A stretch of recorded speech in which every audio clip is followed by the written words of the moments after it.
Interaction onde-matière. Exercice numéro 1.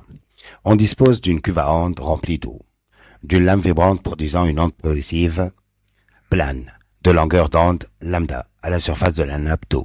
On réalise les expériences suivantes. Expérience numéro 1. L'onde traverse une fente F de largeur petit a, voire figure 1. Premièrement, de quel phénomène s'agit-il?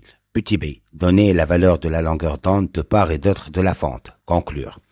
Petit c. On déduire la célérité des ondes, sachant que la fréquence est n égale à 20 Hz. Deuxièmement, on augmente la longueur de la fente, f tel que a supérieur à lambda, schématiser l'aspect de la surface de l'eau au-delà de la fente f.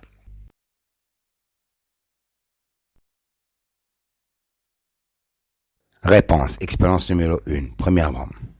Petit a. Lorsqu'une onde mécanique rencontre une fente de dimension convenable, elle subit le phénomène de diffraction. Petit b.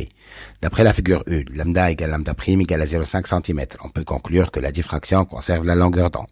Petit c. On a V égale lambda fois n. Donc 5 10 moins 3 fois 20, ça fait 0,1 mètre seconde moins 1.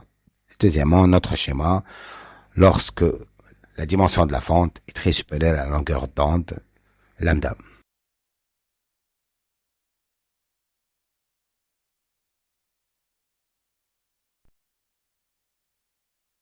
Exercice numéro 2. On dispose d'une cuve à ondes telle que la profondeur de l'eau est la même en tous ses points. À l'aide d'une réglette animée d'un mouvement rectiligne sinusoïdal perpendiculaire à la surface, on produit des ondes progressives rectilignes d'amplitude constante et de fréquence n égale à 50 Hz.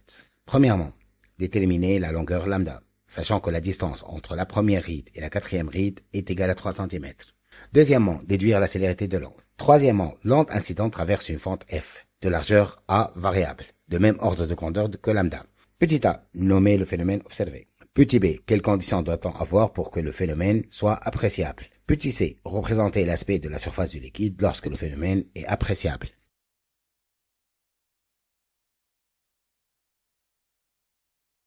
Réponse. Premièrement, entre 4 rides, il y a 3 lambda. Donc 3 lambda égale à 3 cm. Donc lambda égale à 3 cm sur 3, ça fait 1 cm. Deuxièmement, la célérité V égale à lambda fois n. Or, lambda égale à 1 cm, ça fait 0,01 fois 50. Ça fait 0,5 mètres seconde moins 1. Troisièmement, petit a. Lorsque l'onde rencontre une fente de même ordre de grandeur que la longueur d'onde, elle subit le phénomène de diffraction. Petit b. L'ordre de grandeur de la dimension de la fente doit se rapprocher de l'ordre de grandeur de la longueur d'onde.